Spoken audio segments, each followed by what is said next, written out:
Alon, I only have a question prepared. Just a lot of shit to talk about, my friend. How you doing, sir? Good, good. How are you, Derek? Oh, just back on the stream, ready to talk some Raider football, and not in a positive sense, but something that I at least was planning on talking about. I don't know about you, but just your opinion, man. Me and Alon tonight. You'll hear from Steven as well. Steven had to go take care of some things tonight, but he did record a little video that we'll play later on his thoughts on Antonio Pierce being fired. But we're not going to be on for super long tonight. Just going to do a quick one, and then we'll also react to the Nick Sorensen news a little bit. He was just let go as Niners defensive coordinator. But Alon, I wanted to bring you on. We were planning on doing maybe like a Raiders roundtable at some point with you, me, Steven, and Spadoni, but we'll hold that for another day. Saw the breaking news today. Antonio Pierce has been fired. And yesterday I was talking with Steven. We did the podcast, and everyone was kind of under the assumption that he's coming back because he did the press conference. And I didn't buy it. I watched the press conference. He kind of sounded like a man that was completely in the dark about his future. And when he came out and said, I haven't been told otherwise, everyone kind of took that as like he was assured he was coming back. And I'm like, sounds like he hasn't been told shit. It sounds like a man that is waiting to hear answers. It sounds like a man that's kind of being defiant a little bit, like the way he came out yesterday and was like, he was asked, like, are you going to make any changes to the coaching staff? And he was like, I don't know. I mean, probably not at this point. Well, I'm like, you definitely should. You definitely should make some coaching changes. And I got that sense a couple weeks ago after they beat Jacksonville, and the reporters asked him, how do you respond to fans who are upset that you're not going to get the first overall pick now? And he's like, talk to Tom Telesco. That to me sounded like a man that is not in a good situation with the general manager. So, yeah, it was official today. He is not coming back as Raiders head coach. He got a year and a half, filled in as interim head coach in 2023, and then last year got the full season. And my thoughts are, obviously, he was dealt not a great roster. No. Like he didn't have a quarterback. He had to pick between Gardner Minshew and Aiden O'Connell. And Steven, judges him for picking Gardner Minshew. And I can't blame him for doing that. Like, I know that Aiden O'Connell probably looked a tad bit better in preseason, but both guys were not good. And he even said that. I remember his, preseason ending press conference. He was like, I'm not really confident in either guy right now. And he was he was honest about that.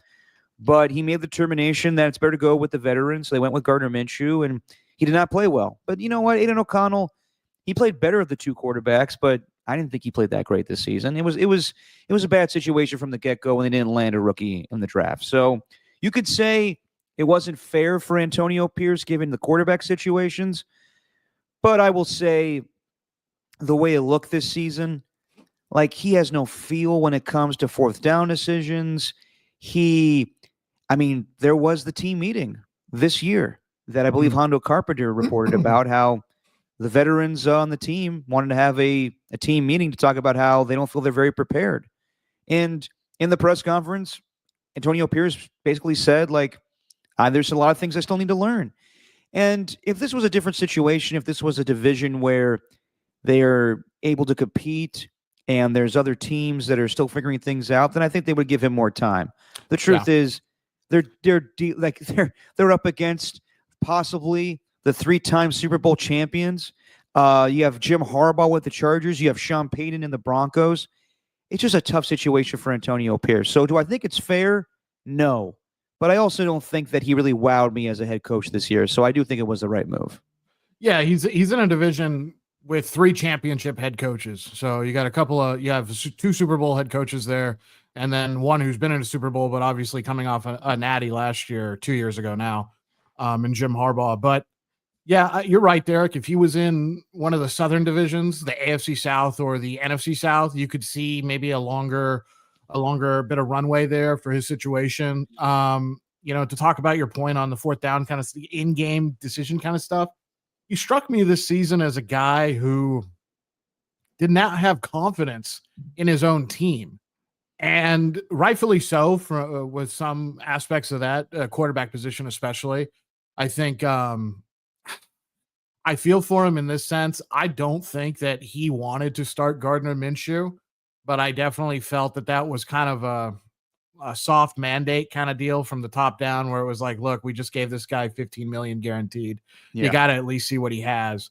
Ultimately the wrong decision. I don't know how many more wins they get with Aiden O'Connell, maybe 2, but that's still a 6-11 season at the end of the day as well. So it's not good either way you look at it. I do feel bad for him. He's put in a horrible situation with a roster that really has to take ownership of this as well, especially the veteran players. And I think Max Crosby either put it out on a tweet or said it on his podcast or something, said to the effect of, basically I like AP, and obviously I was involved in that last year, but those are other people's decisions. And I have a great relationship with Mark Davis, yada, yada, yada. And I was like, well, that's all fine and dandy, Max, but you basically threatened to trade yourself if you didn't get your guy, and now you want to go.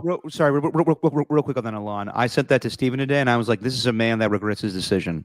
In a way, like I think he likes Antonio Pierce, but I think he saw it's not all just galvanizing the team and smoking cigars after victories. Like there may be some deficiencies in this guy as a head coach. Yeah, it's not just the camaraderie qualities that Antonio Pierce offers, which some of the players said, at some points it seemed like he was the only one gluing the team together at times.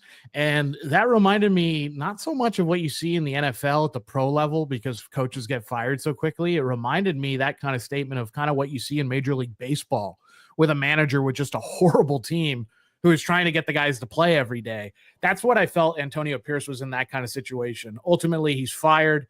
I didn't like the idea of letting him do the press conference. I don't understand that. But yeah, that there might be some people out there who are saying, well, his answers in the press conference, maybe if he would have handled it a little differently, he would have had his job. I seriously doubt. I don't believe that at all. Like yesterday's? Yeah, there were some people who said, well, if he would have said, I need to make some changes to this part of the staff or this part of the staff, that maybe he could keep his job. But I think the decision was already made.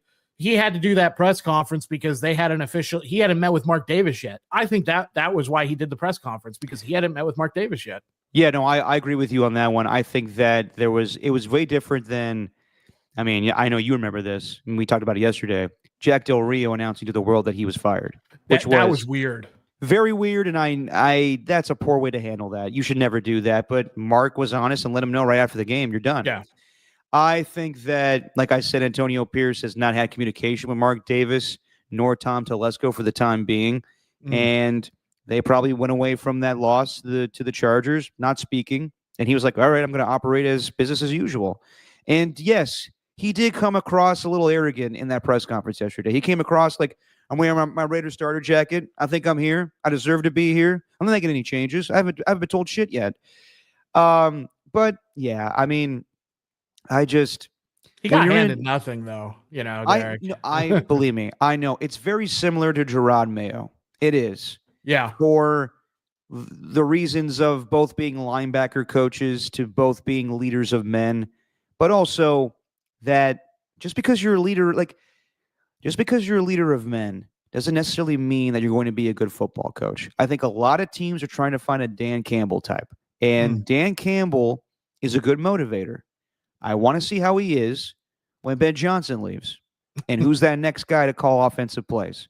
Is it going to be the same thing where you don't have Ben Johnson, you don't have the explosive offense anymore, and you're going for it on a fourth down all the time? He may have to dial that back a little bit.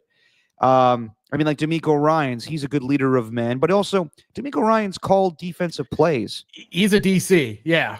And that's the problem I had with both Gerard Mayo and Antonio Pierce, where yeah, they played the game, but none of them ever played. None of them called defensive plays. They're not gonna get a script and tell Patrick Graham what we need to do here. They're just making decisions. They're deciding, should we go for it on fourth down? Should we kick it here? What should we do? And I feel like Antonio Pierce really lacked that this year. And I don't like the way he handled things with Davante Adams. I know that was a tough situation, but I don't know. The whole thing was weird. And maybe that's more on Davante than Antonio Pierce. But yeah, I think that they couldn't look at the rest of that division and say, all right, well, we're gonna go forward with Antonio Pierce. And I was when they first announced the move of him being interim head coach, my first reaction was Antonio Pierce, the guy that called out the Raiders years ago when he was a New York Giant, a guy that Al Davis probably would not pick to be head coach. Now, that being said, Antonio Pierce is a diehard Raider fan, so it was more out of love of him criticizing that team. But if Al Davis didn't like you, then you were never going to get a head coaching position. And things change obviously, but and just because Al Davis didn't like somebody doesn't mean you can't hire somebody as head coach. But his backstory at ASU is not great. He was kind of the ringleader of them getting all those sanctions. So I hope that Antonio Pierce keeps coaching in this league. I think he should learn how to be a defensive coordinator. But yeah, I think they needed to move in a different direction. I did discuss this with Steven yesterday. We were talking about the Gerard Mayo effect of this. So you could say that Gerard Mayo was given a raw deal this year too, but it was kind of the same deal. Like, he got a shot. He showed that he has leadership qualities, but when it came to in-game decisions, he was not good at that. The team didn't really respond very well to him, and he went back on what he said to the media all the time. So they fired Gerard Mayo, and I think a big reason why they fired Gerard Mayo in New England is because Mike Vrabel is available. And a year ago, I was wondering that. Like, it was set up a long time ago when Robert Kraft didn't want to go back on his word.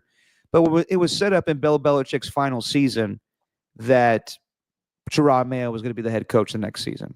And once that Robert Kraft saw that Mike Vrabel was fired in Tennessee, I'm sure he was like, ooh, damn, I'd rather have Mike Vrabel right now. But he promised Gerard Mayo. And Mike Vrabel now is free to talk to whoever he wants. He interviewed with the Jets. He's going to interview with the Bears. And he's going to interview with the Patriots. And I would assume he's going to get that job. Now, I do wonder yesterday when they're waiting on the decision and everything, and Antonio Pierce talking to the media. Like, also, Antonio Pierce talking to the media, I don't think it's that big of a deal. I remember Bill Belichick talking to the media before he got fired, too. Yeah. That happens a lot, actually. It's not like Matt Eberflus doing a press conference the day of and then getting fired. At least they gave the man a day. But yeah, like, I think that Tom Brady and Mark Davis and Tom Telesco all chatted yesterday. They're like, what should we do here? And they probably asked Tom, is there a legitimate chance that Mike wants to coach this football team? Are we betting? I mean, is it a competition between us and the Patriots at this point? Are we, not really in contention because of the relationship with Robert Kraft? And I'm sure Tom believes that they probably can get Mike Vrabel. And I'm sure Tom was a big influence in them firing Antonio Pierce. So Tom is probably going to make some calls and see that, can he get Vrabel to pass on the Patriot job and join the Raiders? I think that's the number one guy every Raider fan wants is Mike Vrabel. That's a guy that I think, when I saw that, the potential of Antonio Pierce not coming back, that's the number one guy I'm thinking about. There really is nobody else. I don't want him. I'll just put that out there right now. You don't want Mike Vrabel? No. Why not? I think he got carried by Derrick Henry, literally, and he almost ran Derrick Henry into the ground. Towards the end of Mike Vrabel's tenure in Tennessee, Henry wasn't the same way that he is now with Baltimore. He was averaging over 300 carries a season for a couple of years there, and he got some career years out of Ryan Tannehill. I don't have anything against Mike Vrabel. I just don't think he's this plug and play answer. I don't think that you're upgrading that much from the Antonio Pierce situation with the roster that's in place currently, because I don't know what can Mike Vrabel really do with the roster that he currently has. Well, I think he could establish a culture. I think that there would be some lean years too, but I think that also he's a better leader of men. And at the same time, knowing what to do in in-game decisions. Like me and Steven talked about it. That playoff game against the Patriots where he's doing delay of games so the clock will run off. Like, that's just smart knowledge to go up against Belichick. I disagree a lot. I think he would be a much of an upgrade. And I know that it would take some time because they would still be in a rebuild phase. But I think he's the perfect guy to do that. I think that he fits the Raider mentality. He's kind of a hard ass. And yeah, I think that he'd be good to establish a culture that the Raiders so desperately need. So I hear you on that one, but I do think that he would be definitely an upgrade. Now, do I think they're going to get him now? Probably not, because I think that more likely the more attractive job at this moment is New England because they have a quarterback in Drake May. And he knows Robert Kraft. It's one thing to okay, I know Tom, but Tom's not going to be there every day. Tom's going to go call games for Fox. I do think that Tom needs to make a decision here, though. Like, are you into helping the Raiders? Or are you really dedicated to your broadcast job? I think he should just leave the broadcasting alone. Honestly, that's me, because he can't even. He's calling the Packers-Eagles game, and he can't go into either's facility this week. Yeah, he can't say anything. Exactly. So, and I wonder how owners feel about him. He's going to pick the Raiders head coach, but yet he's going to call the Super Bowl at the same time. Yeah. That's conflict of interest. And I saw today the Patriots are interviewing Byron Leftwich and Pep Hamilton for their head coaching positions.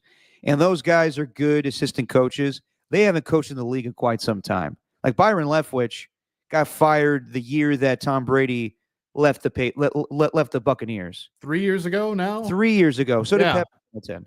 So to me, that's no offense to those men. I don't think they're given a real chance. I think that's a Rooney Rule thing. I think the Patriots want Mike Vrabel, and now it's going to be a fight between them and the Raiders, and we'll see. There's other options for the Raiders too. I have one in mind, and I'm interested to get your opinion on it, Alon. But I think that it's going to be interesting to see. I think the Patriots know who they want, and I think the Raiders can't just fire Antonio Pierce to get Mike Vrabel. They have to have a backup plan too, given the news that the Patriots fired Gerard Mayo, and it seems most likely that he would go to New England at this point. Yeah, no, there has to be more than just. This is not a situation in where Jack Del Rio gets fired and then you have John Gruden, who's already made a handshake deal and is, going to come. That is not this situation at all. I agree with you, Derek, that Mike Vrabel as a coach is an upgrade over Antonio Pierce. He's got more experience. He's won bigger games. He's gone to the playoffs. He's did remarkable work with Tennessee after they were kind of set back by the drafting of Marcus Mariota in a way. And, that good for him. I'm not dissing him there. What I'm saying is I think Mike Vrabel with this team and this organization right now, I don't think maybe he makes the in-game decisions better. I don't think he gets them more wins is what I'm saying. And that's because they don't have a quarterback and they don't have a running back either. I mean, they had one 100-yard rusher this entire season. It was Amir Abdullah a few weeks ago against the Saints. So the roster is not good on the offensive side of the ball. There are some young pieces who are very interesting. Obviously, Brock Bowers. You have a good right tackle in DJ Glaze, who looks like he can turn into something, as well as a good guard. But and Colton Miller's just Colton Miller, so you don't have to worry about him really. But all the skill positions, like Jacoby Myers is not a number one wide receiver. He's a very, very good complementary number two. The fact that he got over 1,000 yards this season shows how much of a pro he is and how good he is. But he's not a take the top off the defense kind of guy, or just, hey, feed him the ball and he'll dominate a game. We all know that. So I just don't know if this situation is the best for Mike Vrabel to come in and be successful immediately. I think he could have better success faster with the Patriots. I don't think that this team is at a point where bringing in someone like Mike Vrabel is going to make that big of a difference over an Antonio Pierce. That's what I'm saying. Yeah, so, I mean, and I definitely could be wrong about that, obviously, because Antonio Pierce only won 4 games this year. Do I think Mike Vrabel could do better? Yeah, but how significantly better could he do? And how much of a runway are they going to give Mike Vrabel? I mean, Mark Davis has been firing coaches left and right since he took over the team. Yeah, but you would have to think that Mike Vrabel will get more of a longer time to pan out. Wouldn't you say like the teams, wouldn't you anticipate that their team would get better over time with Mike Vrabel as opposed to Antonio Pierce?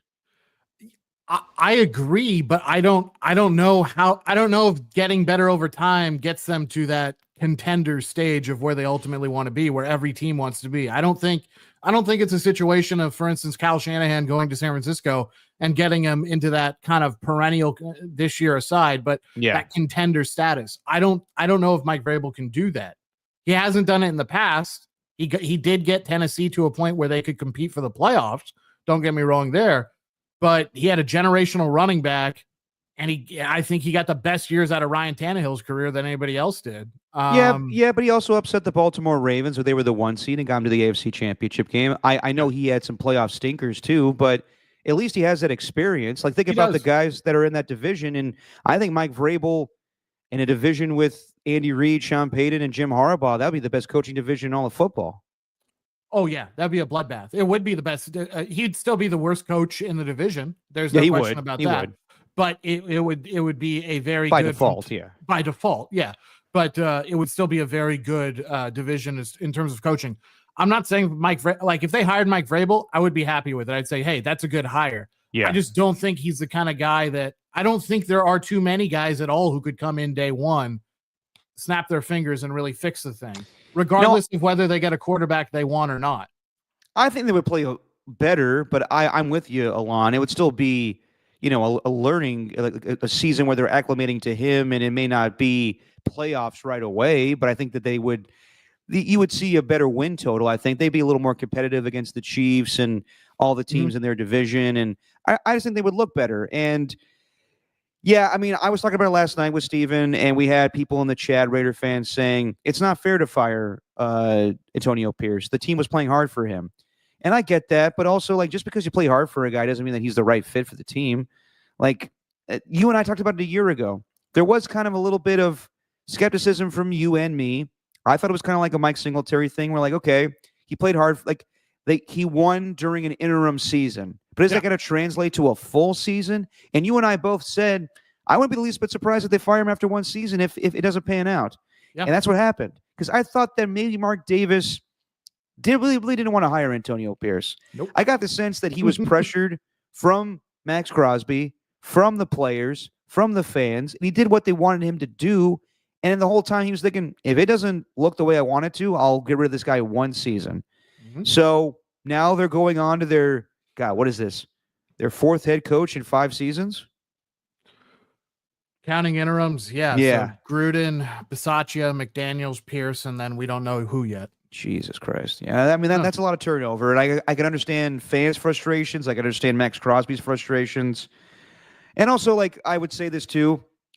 If they thought that they weren't going to get Vrabel and they knew they still had to rebuild a ton this offseason, which they do, maybe the move, and this isn't fair, but this is kind of a common thing now, is where you draft the quarterback, but you had the guy that was there before because you don't, like, other, like, potential candidates for the job are not going to be enticed for your team. So you saw it with Matt Eberflus. You saw it with Gerard Mayo. Gerard Mayo got the Patriots gig, and then they drafted Drake May. Matt Eberflus was already there. They drafted Caleb Williams, and they realized these guys are not going to get us to the next level. So the job is still attractive because of the quarterback, but you can get rid of the coach very easily. That's kind of what I thought was going to happen this year with the Raiders. When last night I was kind of talking myself into, like, yeah, they're probably going to keep Antonio Pierce now. Then I think about it. And now they could draft the quarterback. And then next offseason, it's clear that Antonio Pierce is not the guy. And then they can get a better head coach because it's more enticing to them. Like, I don't know, like, there's a day where you and I can talk about more about the quarterbacks and the draft position, because I don't know if Cam Ward's that guy. I don't know if Shedeur Sanders is that guy. I don't know if Jalen Milroe's that guy. I don't know if Jackson Dart's that guy. But they're sitting at 5. And regardless, they should be in the market to get a rookie quarterback. Like, I don't want any quick fixes. No Aaron Rodgers, no Kirk Cousins, none of those guys. They need to start from scratch. And they need to find the coach that can be paired up with the quarterback. Yeah. But there'll be a time and place for the draft for Alon. So I want to get your thoughts. If it's not Mike Vrabel, then who do you want as Raiders head coach? My top of the list would be Pete Carroll, because he's not going to expect a super long contract, because he'll be 73 by the time the season starts. There's a proven track record of being able to get turn things around pretty quickly. He also has a proven track record of being able to win with less talent than other people. What he was able to do with Geno Smith the last couple of years was quite impressive. So yeah, I mean, that's the kind of guy I would go for. Obviously, if he doesn't want to get back into coaching, if he wants to instead take that general manager job down at USC. Then there's some other ones. Like, I don't think the Raiders are an attractive job for Ben Johnson, even if they said we'll trade to get you any rookie quarterback or any quarterback you want. And the reason being is because he's going to say the last 5 guys who were here didn't last longer than 3 years. Yeah. So that's, if you're going to take someone, if Vrabel would be a very good pick, even if he wouldn't be my number 1 pick, he would be a good pick. I don't think he's going to come here. I think he's going to go to the to the Patriots, like you said, Derek. I think you're looking at like some either very unproven, or some reclamation type project stuff, like a Cliff Kingsbury type deal. Ooh, man. I don't know about that one. That's the reality that I think the Raiders are living in. I'm not, if it was, hey, pick anybody you want, then sure, the list would look different. But I don't think the Raiders are in that position. They're so talent bereft on offense because of the quarterback position. Yeah, and the job is not that attractive. They don't know who the quarterback's going to be. There's not a lot of talent on this team. I hear you on Pete Carroll. That does make a lot of sense. And I think you're looking at a guy in Pete Carroll who's 74 years old, who is desperate to get back in the NFL. I can't tell you how many insiders have tweeted out, Pete Carroll really wants the Chicago Bears job. I don't think they're hiring Pete Carroll for that job. I don't. But it's clear he wants back in the NFL. I think he's desperate enough. Something you have to take into account, too, is a lot of head coaching positions are open right now with the GM already attached. This situation is very similar to Jacksonville. However, Jacksonville's more attractive because of Trevor Lawrence. But there's some guys that probably don't want to take the Jacksonville job because they don't want Trent Baalke as their GM. And God, it was interesting last night. I don't know if you saw the clip, Alon, where Shad Khan was asked if he brings in a head coach and they are told, and the head coach doesn't want Trent Baalke to be his GM, what would Shad Khan do? And when Trent Baalke right next to him, he says, then we have to make the decision. It's like, Jesus Christ. Well, I guess I don't check all the boxes off then. Gotta Google it. Exactly. So, but Pete Carroll might be desperate enough where he would maybe want to go to a Jacksonville because he just wants to get back in the league so much. He's like, I don't care who the GM is. I'll make it work. And I think Pete would probably be more attracted to the Jacksonville job because of Trevor Lawrence. I hear you on Pete Carroll. There's another guy who I think is desperate to get back in the NFL as well. And I'm trying to think of guys that make sense. Ben Johnson's not coming to the Raiders. Not happening. You could look at Bobby Slowick, but I do think Bobby Slowick needs to go back to Houston for one more season to help C.J. Stroud out. Joe Brady, I think he needs one more season to show that it's, he could do something with Josh Allen. I do think they need a former head coach at this point. And I know this is going to sound nuts. My dad talked about this today. Mark Davis has been searching for his next head coach. And the truth is, the guy he wanted all along, he had to fire a couple of years ago, and he's been pissed off about it since. And there's rumors about this. Tom Pelissero mentioned his name when it came to surprise candidates. If there's any team that would be willing to take a chance on John Gruden again, it would be the Raiders. Because I don't think that they're happy with him ever leaving. It's got me feeling nicey. I know Steven came on here when we talked about it, how his name might be brought up again. And he was like, well, was John Gruden never really a good coach? Yes, he was. He was. Like, I know people look at his lean years with the Buccaneers and what he did with the Raiders. He wasn't given enough time with the Raiders, in my opinion. He was changing things. They were 3-0 in that season when he was ultimately fired for the emails. They did start 3-0. And then they lost 2 games. But I do think they would have been a playoff team that year. And I do think they were trending in the right direction. I do think that Derek Carr probably would be here still if John Gruden was head coach of the Raiders. So is that a hard sell for the rest of the league? Yeah, it will be. But I think if Mark Davis had his pick, yeah, he would choose John Gruden to be head coach of the Raiders all over again. I knew you were going to say that, Derek. Yeah. And I specifically was not going to bring John Gruden up. I was like, I'm going to let Derek do it. Yeah, I know. I know he's going to do it. I I'd be 100% on board with that because Yeah. I'm psycho. That doesn't bother me in the least bit. I think he was making progress. It would be the weirdest thing of all time. The good thing is we know he can motivate players, so Yeah. you wouldn't be losing any of that aspect. He still knows how to craft an offense. That's for sure. He knows how to do all that. Yeah, that would be wild.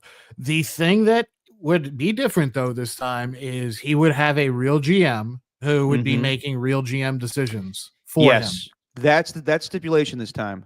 Tom Mhm. Telesco is calling the shots here, John. You don't have Yeah. control of personnel. You're coaching the football team. You're coaching the football of- team. Yes. So sorry. Think of Tom Telesco as Bruce Allen. Yes. And not sending you emails again, Not- but Tom Telesco, I think Bruce Allen was his guy with the Raiders, and Bruce Allen was his guy with the Bucks. He's calling the shots. You can give insight on what you want, but he has final say. You're not going to walk over Mike Mayock like you did again. No, it can't be one of those situations. So that would be the key stipulation there. I'm sure John Gruden would take it in a heartbeat. I can't imagine any other teams that are going to offer him a job. I know there's ramblings out there about, oh, you might want to coach the Saints because Derek Carr's. And I'm like, I don't. Nah. The Saints. This is the worst part about coaching the Saints is that you're constantly going to be in salary cap hell. They have been in salary cap hell since Drew Brees left. Even when he was there, they had cap problems. I'm surprised Mickey Loomis is still their GM after all these years because they signed Alvin Kamara to a contract extension. And I'm like, probably wouldn't have been the time to move off of him.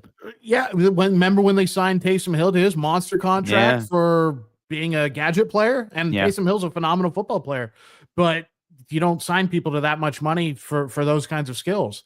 But anyway, John Gruden would be really interesting. I wouldn't mind that at all. I also think that, sorry to cut you off, Alon, but I also think that it sounds like Aaron Glenn's the guy in New Orleans.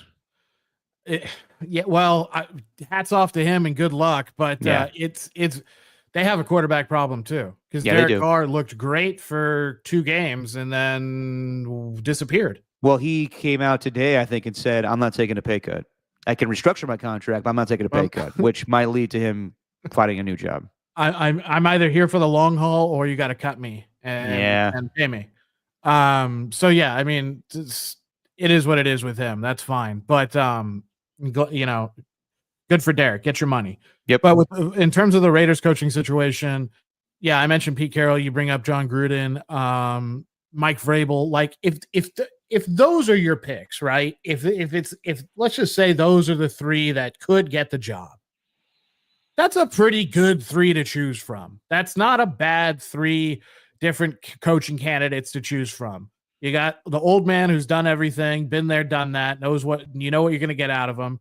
You got the football psychopath who everybody loves in Raider Nation. It doesn't matter that he will be embraced with open arms. And then you have Mike Vrabel, who, for all intents and purposes, is just a good winning head coach. And kind of got ran out a little unfairly in Tennessee, even though he wasn't able to be consistent towards the end of his tenure. But that could be a Tennessee issue. I don't know. That would be so wild, Derek, if John Gruden came back a 3rd time to the Raiders. Well, you got to think about who's desperate enough to take this job at this point because it's not attractive. No. I mean, out of the available jobs right now, let's go through it. Okay. I mean, it's probably right up there with the Jets. I would say, like, probably the most attractive. I would say is New England. Would you agree with that one? Yeah, New England is ownership is rock steady. They have a winning pedigree, even though it's been lean the last couple of years, and they have Drake May. So I would say number 2 is Chicago. Same deal. They have Caleb Williams. You have to work with Ryan Poles, and I think some guys would be okay with that. It's just the Mikowskis and the way that they've done things in the past that may deter some people. After that. Jacksonville probably 3, although you have to work with Trent Baalke.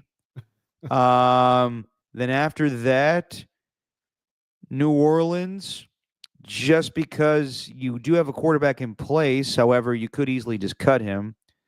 Then New York, same deal. You have Aaron Rodgers, but you don't know if the owner wants to keep him.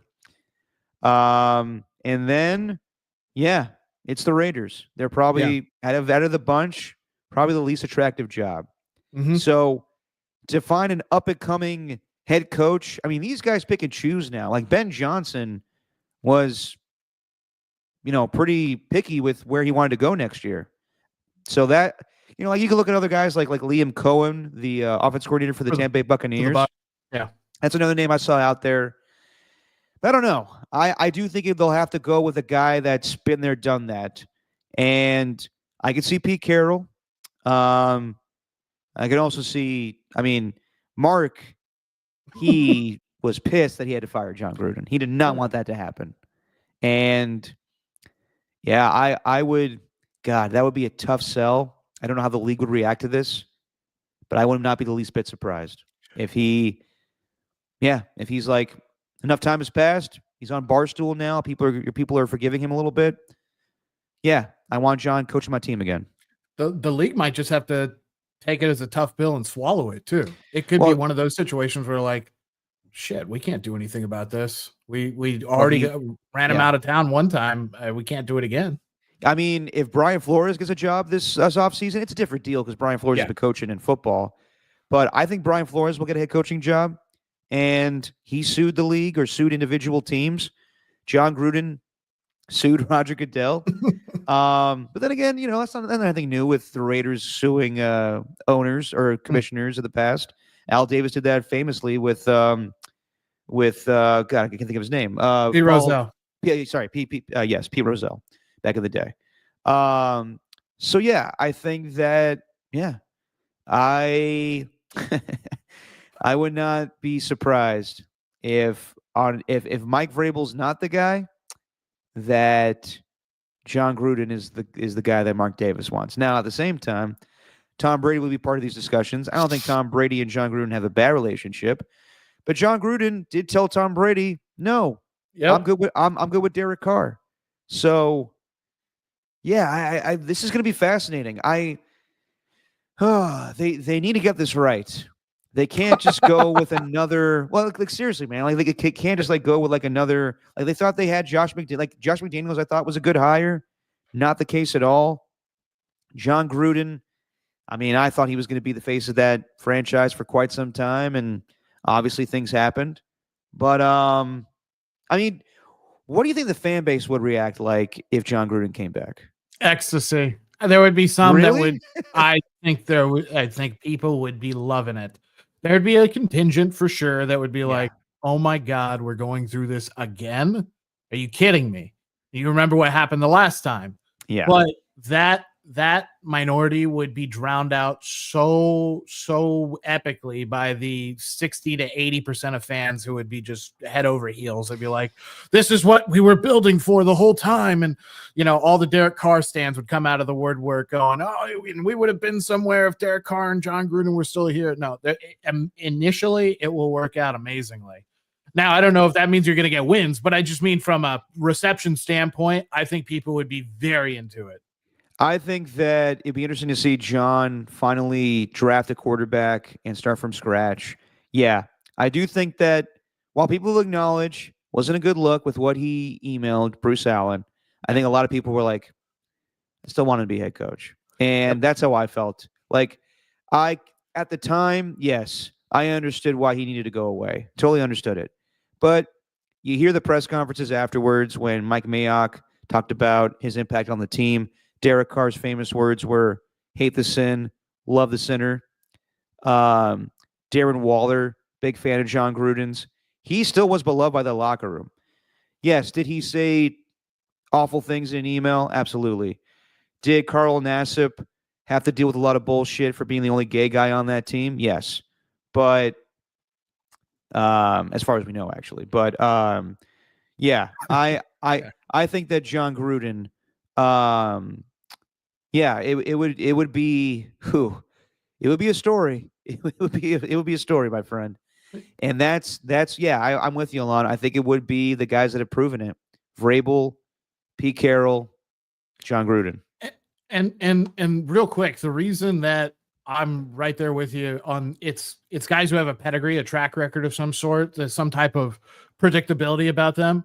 It's twofold. One, you have to get this right. So you don't want to take a shot on someone that maybe is unproven. Number two, you brought it up earlier, Derek. these guys get to be a little choosy now. These young hotshot OCs, and very much like how Josh McDaniel was when he backed out of the Indianapolis job, when he found out, oh, wait a sec, maybe this is not the situation I want to be in. Also, the story about Jim Irsay like using his bathroom for 3 hours or something, and then Josh McDaniel's wife's like, "This is kind of weird. I don't think we want to work for this guy." I remember that. But like, for instance, Ben Johnson, he's not going to just take a job because, oh, this is my big chance to be an NFL head coach. He knows that as long as he keeps getting results, he can always go be a head coach. Same thing with, for instance, Bobby Slowick in Houston. It's like, these guys don't want to have their maybe what could be their only shot be with a franchise that is just totally in shambles. And whereas the more veteran guys who have done it, been there, done it, have been fired before, like, it's a football team. I can go in there and fix it. Not a big deal. Yeah, I think a lot of coaches like that are realizing, like, I know last year, like, people were rubbed the wrong way by Ben Johnson after he decided to not become head coach. Gave a press conference where he said, look at the stats. I don't know what they are, but he was like, a lot of first-year head coaches get fired right away because they are in shitty situations, and I don't want to be put in that situation as well. And some people were looking at him like, how dare he? The Commanders were basically offering him the job, and he passed on that. Totally get that. I heard also that he was put off by talking to the owner of the team, whose name is escaping me at the moment, who owns the 76ers. Josh Harris is his name. And Bob Myers. Like, we know Bob Myers, good dude. But also, I could see Ben Johnson, and what was reported was Ben Johnson in the meetings was like, why am I talking to Bob Myers? He's a basketball guy. So I think a lot of young and upcoming coaches, you saw a lot of guys, like, I remember D'Amico Ryans not wanting to take a job initially. Ben Johnson last year. I'm trying to think of who else. Bobby Slowick didn't want to take jobs. I mean, Ben Johnson passed on, I believe, the last 2 off seasons, a job with the Carolina Panthers and a job with the Washington Commanders, because he thought that he couldn't have success early on there. Yeah. And when you go through the retreads, some guys just want a job again. Mm-hmm. And Pete and John, with Pete, how long is it going to be? Like, that's the one thing I worry about with the Raiders. That's going to be a long process. Is Pete the best answer for that when he's 74 years old, and how much longer is he really going to coach? With John Gruden, he's what, 61, 62? 62, yeah. Yeah, he's still got some coaching left. So, yeah, man, I know it's going to sound nuts, and probably next podcast, Steven's going to hate that idea. But I would be all for it, actually. He might hate it. I don't think he will. I think Steven might just be like, it'll be like, it's really can't be happening. But if it does, it'll be like, okay, let's roll with it. But yeah, it's one of those deals for sure. And so, yeah, that's why I don't think they're going to get any of these younger up and coming kind of guys. I can't remember the name of the coordinator who was with Andy Reid for a while. Eric Bieniemy. Yeah, I mean, he really waited around instead of taking certain head coaching jobs for a while. I don't know if he waited. I don't think he was given a shot anywhere. He should have been, because he was damn good at his job. And then there's some other names. People are like, well, what about Todd Monken? It's like, well, Todd Monken's had one good year at Baltimore. I don't think he's going anywhere. Yeah, and let's be real, Todd Monken is a older offensive coordinator. Yeah. Been around, been in the college game, had success with Georgia, but I can't see him getting a head coaching opportunity.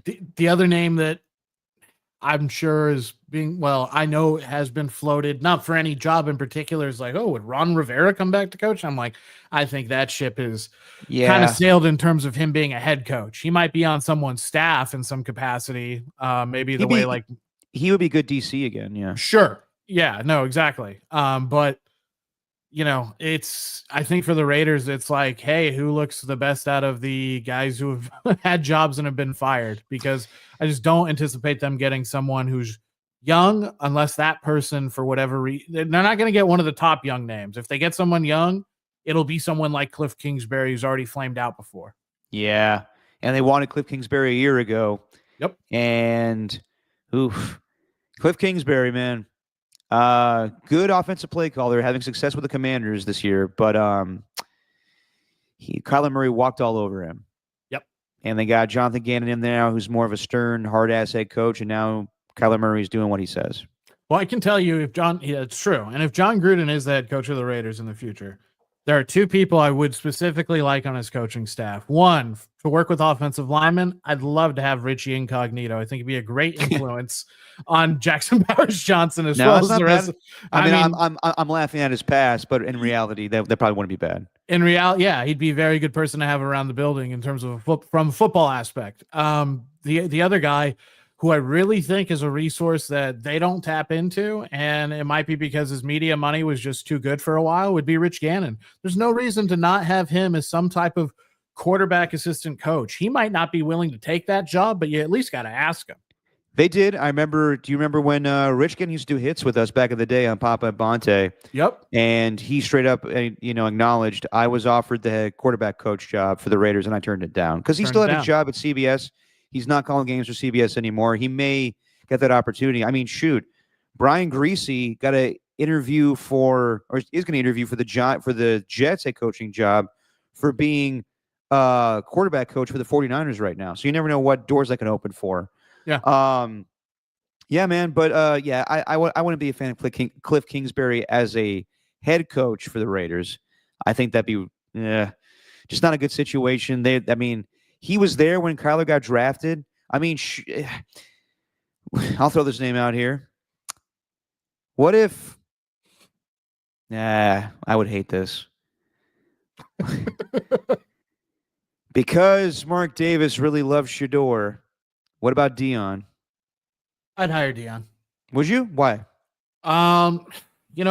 He proved that the lower level college game that he could convince people to come play for him. I know these are young people, but still they're athletes who, he put it this way. He got a 5-star recruit when he was down at Jacksonville State. Yeah. So, the fact that a 5-star recruit was like, hey, I'll go there. Yeah, let's do that.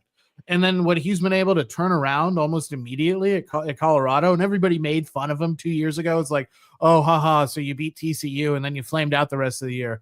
Well, damn, they went to a bowl game this year, and he's got he has the Heisman winner, and he has the guy who's going to go number 1 and maybe the best quarterback in the draft class. I would hire him, but man, that would be a situation of, I'm going to hire someone who has not been an NFL head coach. Yeah. I'm hiring him for his CEO capabilities, his leadership capabilities, and his ability to hopefully draw players here to come play for him. But if it doesn't work, that is one of those ones that if it doesn't work, it blows up in your face bad. Yeah, I agree with that. And also that would be draft manipulation at its finest because the Raiders are sitting at 5. If you hire Deion Sanders to be your head coach, you want Shedeur. And that would be basically doing the Brawny thing where you're telling every other team, I'm not going to play for you then. I'm only playing for one in particular team. I'm going to go, like, Shedeur doesn't have anything backup. So, like, if Shedeur's like, I'm going to join the US XFL and do that instead of play football, people like, I'm calling your bluff. Shut up. No, yeah, I'm going to draft you, and if you want to sit, you're going to sit. Yeah, exactly. Yeah. The thing with Deion is I think that he's proven he's a really good motivator and a good recruiter. He knows how to mold young men, but I still don't know. Like, college, he's perfect. College, he's perfect for that. I don't know if he's good for the NFL just yet because then he's dealing with grown-ass men. And how would that dynamic work if he's the head coach and his son's the quarterback in the NFL? Like, is Max Crosby and Max Crosby and Christian Wilkins are like, you believe this guy? What the fuck's going on here? No, they might, and especially like in training camp, early training camp, where obviously they're going to hit the rookie a few times, and then what's Deion going to be like? Hey, that's my son. Don't do that. You can't. Well, obviously, Deion has been in the NFL, so he has to know too. He's like, they're going to come after you, my man. But yeah, he'll tell him that too. Hey, they're going to go hard on you. Yeah. So, and our guys from last night are coming in. Pick 76. This guy was all in on keeping Antonio Pierce. Surprising firing. Word on the street is 2 candidates already came in for a look. Well, which one's Pig 76? Oh, that's pigs. I like Robert Saleh over Vrabel. I don't know about that one. I like Robert Saleh as a defensive coordinator. I think Robert Saleh, I think there's one spot in particular. I think Robert Saleh should go join the Cincinnati Bengals to be their defensive coordinator. I think that'd be perfect for him. He could fix it. Yep. Yeah. Speaking of defensive coordinators, before we get to quick thoughts on Nick Sorensen being fired as 49ers DC, I want to play Steven's comments. If you're cool to chill for 8 minutes, Alon, This is was recorded earlier today after the news broke. This is Steven giving his immediate thoughts on Antonio Pierce being fired as head coach. About it, and I'm speaking directly to you, Derek. But start from the beginning here. Okay, we're recording. It is 3:17 in the afternoon, just a couple of hours after the news surfaced about Antonio Pierce, and I'm sure you and Alon have been talking a lot about it, and I'm speaking directly to you, Derek, but I'm speaking to the audience as well, just to let you know when the news happened. I think I was scrolling through Twitter aimlessly, endlessly, both aimless and endlessly, whether it was at work, whether it was at home, waiting for some finalization of the decision, because we didn't really get it after that press conference. And lo and behold, I'm not on my phone. I was driving in from BART. Jessie was working from home. She's sitting on the couch. And then she says, "Well, what? How do you feel? Tired? Antonio Pierce just got fired." What? I don't want to take joy in someone losing their job, because I know it was a dream job for Antonio Pierce, growing up a Raider fan, but it wasn't for him. He was not cut out for the job, and I think he knew in the back of his mind, he maybe didn't want to admit it because he's obviously a very confident guy. He's played in the NFL. He was a linebacker in the NFL at that. I don't think he wanted to admit it, but I think he knew that he was setting the team that he grew up loving back. I think he knew that. Now, I'm going to just do this briefly because anyone who listened to the podcast yesterday understands what my view of it was, but how we got here. Well, first off, they needed a new coach. Obviously, it didn't work with Josh McDaniels, Dave Ziegler, so they went in a different direction. They brought in Tom Telesco, who, the jury's still out on him. He had a good draft, but you need much more than that with a general manager. Antonio Pierce took over in the interim. It was all fine and dandy. This guy comes in, he's a big Raider guy, but where it all started to unravel, I even think last year, was his decision-making, clock management during the game, whether it's timeouts or clock management within 2 minutes towards the end of the first half or towards the end of the game. You could tell that he didn't really know what he was doing. And the way that he pumped his team up, that's what kept him around. And I don't think you could survive having gone another year with him and keeping him around again because he motivated the players. Like, that's not good enough reason to keep him around for another year. And the way we got here was because, and Derek, I know you played this clip. I guarantee you're going to play this clip during the podcast.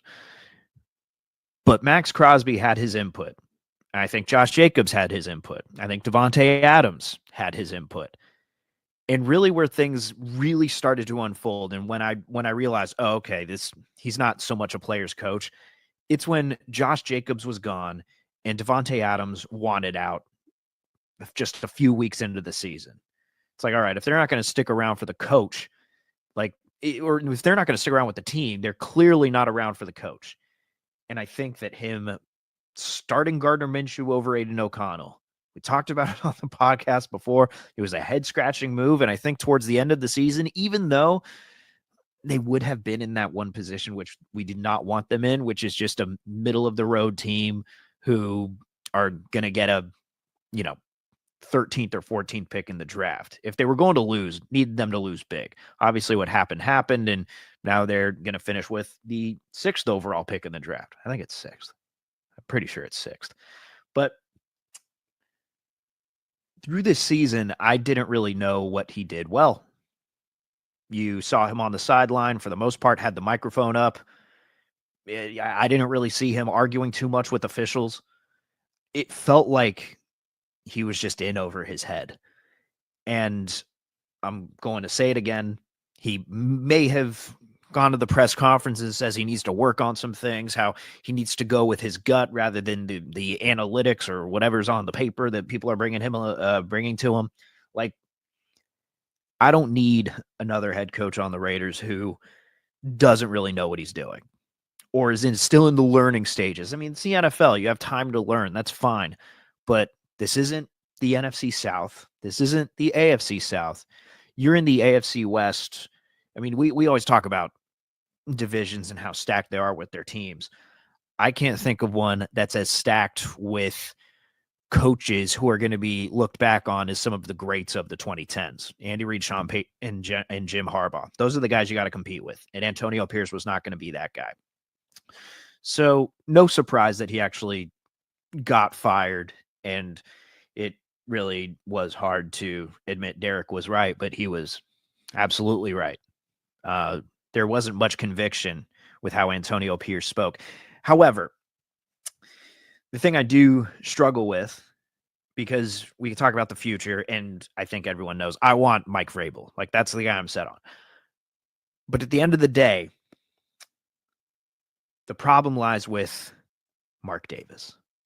The fact that they let him do a press conference. Remember how we got on the Bears and what they did with Eberflus? I think that's even worse, to let it linger for a few more hours after Antonio Pierce does a press conference, and then you make that decision. Like, the fact that it was even the fact that they had to think about it. I don't think it was a thought for anybody. I'm not saying you should have fired the guy like as soon as the game was over, like the Patriots, but at least do it and not let him speak to the media again, because that just fooled everyone.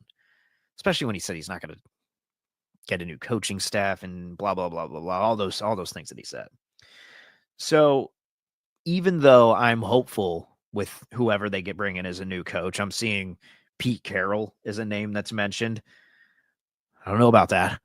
But if they do manage to get Vrabel, I'll have some more hope for this team. But as of right now, I think we can tell the Raiders are not in a class of the Chiefs or the Chargers or even the Broncos, who seem to have a plan. I don't know if the Raiders actually have a plan. And if they don't get Vrabel, if they manage to lose out on him to the Patriots, and they're going to interview him on Thursday, if they end up losing out on him, then the next course of action is to get the Bucs offensive coordinator. I don't need a first-time head coach for the Raiders. I just don't. Obviously, they got to draft well. They got to do well in free agency. But that's also my next question. Who will want to join the Raiders with a new head coach? Who is going to lure those types of free agents that are willing to play? Obviously, money talks, so money's going to be a big part of it, and they got a ton of cap space. Is Pete Carroll going to be that guy? Feel like Mike Vrabel is more of that, the type that players would want to play for? Or is he maybe too tough on this generation and this younger generation of players who maybe don't receive hard coaching as well as others?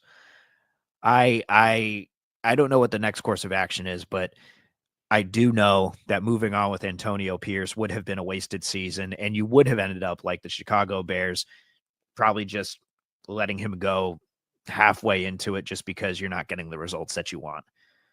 It was needed. I mean, it sucks to say that about anyone losing their job, but I think this makes for a much brighter future for the Raiders moving forward. I don't know how to end this. Bye-bye. Bye, Steven. You're on mute. Yeah, just like Patches O'Houlihan in Dodgeball, just a good old bye-bye. So those are Steven's comments, and he was right. I was going to bring up the Max Crosby sound, but you alluded to it. Don't need to play it. Like, he went on the podcast with I forget who was on that podcast, but it's Bill Belichick and Jim Gray. And he said, that's not my decision on the head coach. It's him changing course from a year ago, where he was all in favor of Antonio Pierce, and now he's going to leave it up for Mark Davis to decide.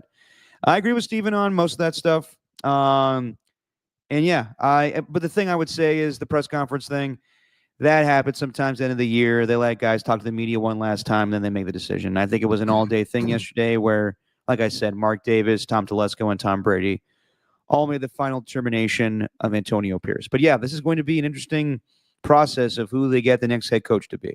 All right, so before we get out of here, I want to bring this up, Alon. Tomorrow, Kyle Shanahan and John Lynch are going to speak to the media at 11:30, and Brian Schneider was fired last night as special teams coordinator. Matt Mayoko joined Copes and myself yesterday, and I was going with the thought that Nick Sorensen was going to be brought back as defensive coordinator because Matt Mayoko thought he was going to be brought as defensive coordinator. And, kind of the same deal as Antonio Pierce with Gerard Mayo. It's his first year doing the thing. Maybe give him a little more time. Maybe it's more on the personnel than the coach. But Matt Mayoko told us yesterday he anticipates Nick Sorensen being let go. And that was the case about an hour ago, or 2 hours ago, actually.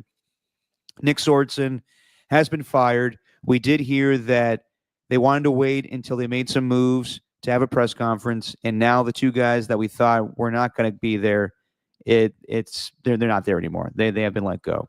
And my thought is Nick Sorensen was put in a really tough position because it's rare that you are a Super Bowl team and you let your defensive coordinator go. You really, like most of the time, you would keep going with your staff because you made the Super Bowl.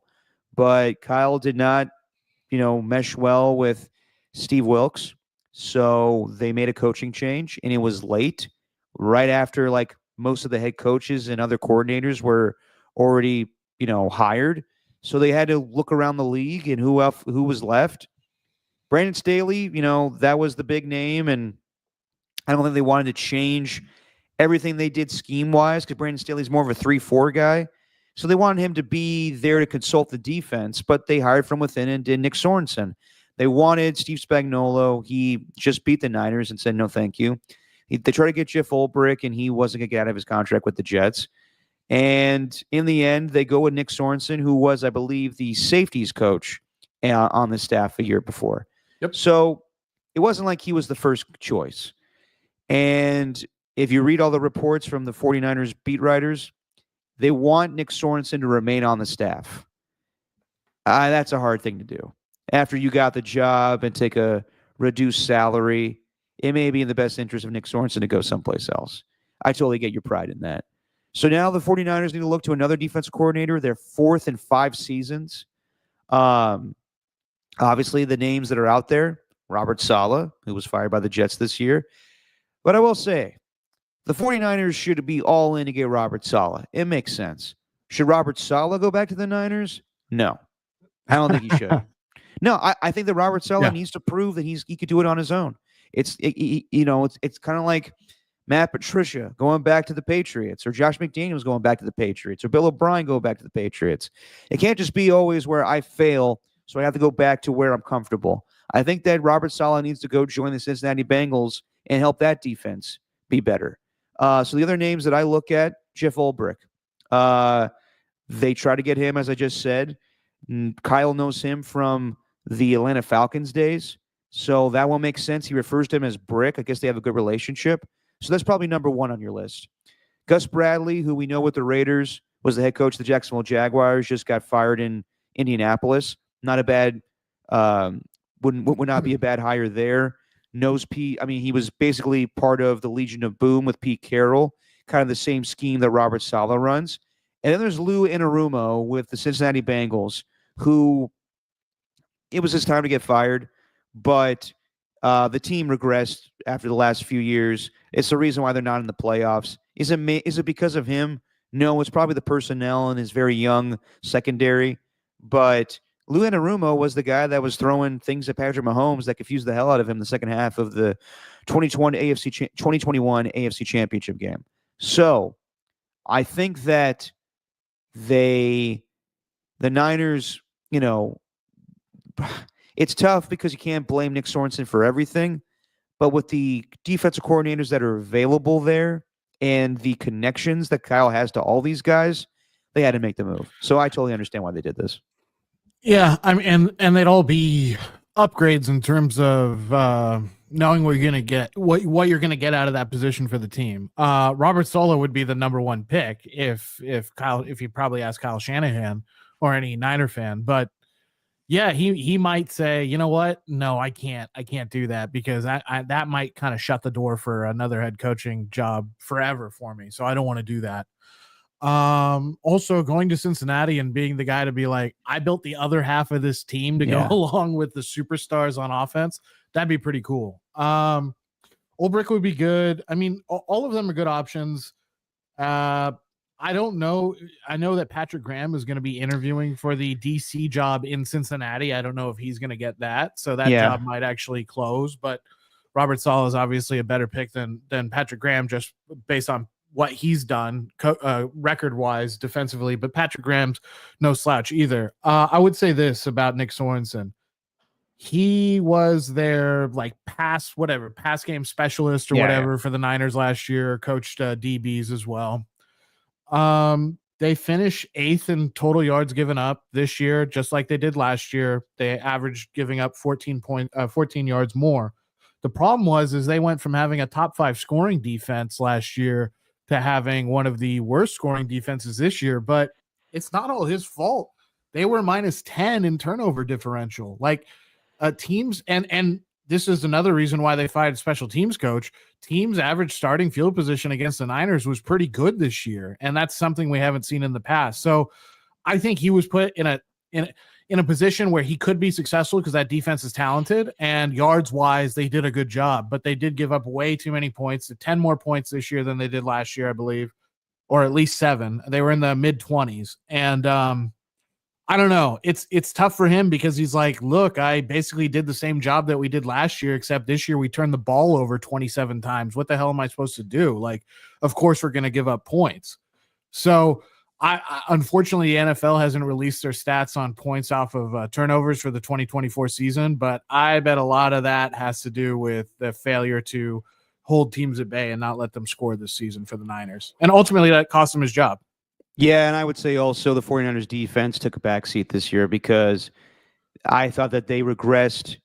I mean, obviously they did regress, but the talent there, like, pass rusher wise, I like Leonard Floyd, but to be your number one guy opposite Nick Bosa, he could remain on the team, but I think he's better as a third down specialist to come in, and you need to get a younger there. The defensive tackle situation, I thought they definitely downgraded. Eric Armstead, obviously they needed to cut salary there, but Malik Collins and Jordan Elliott, and obviously the injury to Javon Hargrave was tough. And I don't know if he's going to be back. And then Drake Greenlaw not being there for most of the season. There's rumors today that, there's Instagram posts of Fred Warner's wife and Drake Greenlaw's wife or girlfriend talking about how they believe that Drake Greenlaw is not going to come back this season. And I don't think that's been determined yet. But, he has been hurt. I don't think you could just straight up sign him to a multi-year contract. So I would look at Drake Greenlaw being offered a 1-year deal by the Texans and the 49ers. And then he has to decide in the end what's the better situation for him. So whoever comes in as defense coordinator for the 49ers, bottom line is it's on John Lynch and Kyle Shanahan to improve that team with better personnel. So it doesn't really matter who they get. I mean, it does. It obviously does. But the situation that we're in this year for a first-time defensive coordinator with injuries everywhere, Nick Bosa having the oblique injury, that's a tough situation for Nick Sorensen. But regardless, they need to get better players on the defensive side of the football. No, it's 100% a personnel thing. And what you brought up Drake Greenlaw. He is so valuable to the Niners. The Niners should overpay for him. You think so? Relative to what other teams would pay for him. I do. I think keeping cohesion is super important. Despite the injury, because I know he's coming off the Achilles. He only played in 1 game really this year. I know. Despite so for instance, like you mentioned the Texans, if they come out with a 1 or 2 year short-term contract and they're paying, I don't know, whatever the going rate is for good linebackers right now, just pay 10% more than them and just say, hey, look, he's on our team. He knows our system. We know what we have out of him. If we crap out because he's injured, we can move on. Not the biggest money deal in the world, but he's more valuable to us trying to keep things together right now than maybe he would be going to another team. I think that's how the Niners should approach that. Okay. Well, we'll see how they approach things in free agency. Alon, thank you as always, my friend. It's going to be interesting the next couple of weeks here. What the Raiders do, what the Niners do. Raiders have a lot more work than the Niners. But yeah, it'll be. Oh man, talking about John Gruden coming back has got me feeling nicey. I'll tell you that. I was gonna say the same thing. I'm feeling nicey, dude. Yeah. Well, dude, thank you thanks for always for jumping on at short notice. We'll get you on again. I want to get you and Joe Spadoni. We'll figure out a time because I know Joe works in the mornings, but I want to get a time where the four of us can talk about the Raiders and what they do going forward. Maybe after they hire the head coach, maybe we'll talk then. But thanks to always the people in the chat. I saw Ernie 1, no Ernie 2 tonight. You got AJ Cruz, Pat H. He's upset about the Warriors. Yeah, they're looking pretty shitty right now, playing against the Heat that lost in double OT last night to the Kings. You think the Warriors would have a better output tonight, but we'll see how that game ends. It's at halftime right now. We got Mark Carbone, who's asked me, does your pop still have love for Gruden? Yeah, a little bit. Sounds like it. Pig 76. Thank you for coming in. Second night in a row. Steven and I will be back on Thursday at 6:00. We'll be on during Notre Dame and Penn State. By the way, Alon, who do you like in the CFP right now? I don't know, dude. Ohio State. I like Ohio State. Yeah, I mean, I had them to beat Oregon. I had a ticket on that, so I was happy with that. But like, I don't know. This 12-team thing. It's kind of been underwhelming, to be honest. It has been, and I'm sure you're upset that Alabama didn't get in. But also, after watching what we did with Michigan, I was like, yeah, okay, Kalen, thank you very much. I feel like a dumbass now. But like watching that Texas game, they should have lost ASU. I like Texas. This is the thing. But this is what I hate about Texas. Quinn Ewers isn't doing it enough. I don't get it. He can do it, and when he does, it's awesome. But that, whatever. He just misses receivers sometimes, or doesn't take the big play when he should, or makes a mistake. I don't get it. And then they let ASU come back because they couldn't stop the run for no given reason. Whatever. I'm done. Yeah, people will. I mean, did you think that was targeting? No. You see, thank you. But there was a priest over at ASU's campus today, I guess, who gave a sermon and said, in the house of God, there are no lies. And it was targeting, which I thought was pretty funny. That's not bad. Maybe but yeah, I mean, we work with two ASU guys who thought that they were robbed from that game. I would say also ASU had they could have won that game. It was 4th and 16, all out blitz. What are you doing? Yeah, they're pulling. Who was the coordinator? That happened with the Raiders against the Jets, and they all out blitzed Derek Carr, and he hit Henry. Paul Gunther. Was that him? Was it? I don't know who the DC was. Yeah, for the Jets. Paul Gunther was the Raiders DC at the time. But no. Yeah, I mean whoever it was for the Jets, but yeah, Paul Gunther doing it all out. He was the guy who used to be a DC over at New Orleans when they had the Bounty Gate thing going on. Oh, Greg Johnson. I think that's who it was. Sorry, not Greg Johnson, the Giants owner. Williams. Greg Williams. Greg Williams. That's who it was. That's who it was. But anyway, yeah, I like Ohio State in the CFP right now. Texas is intriguing because they're Texas, but I think it'd be kind of interesting if we saw Notre Dame go all the way to the final, and that would be I think if Notre Dame wins it all, that would be a really nice, clean reset for all of college football. Well, I'll tell you what, a name that's being thrown out there for a head coaching position in the NFL, Marcus Freeman. He'd be amazing, I think. I don't know if he'd be amazing in his first job, but I think he'd be an amazing NFL head coach. We shall see, my friend. We shall see the next couple of weeks here. So thanks all of you that were in the chat tonight. Me and Steve will be back on Thursday. Alon, if you want to do the honors, say what we always say on this fine program. Hey, you might think John Gruden coming back to the Raiders is a good idea, but that's just your opinion, man.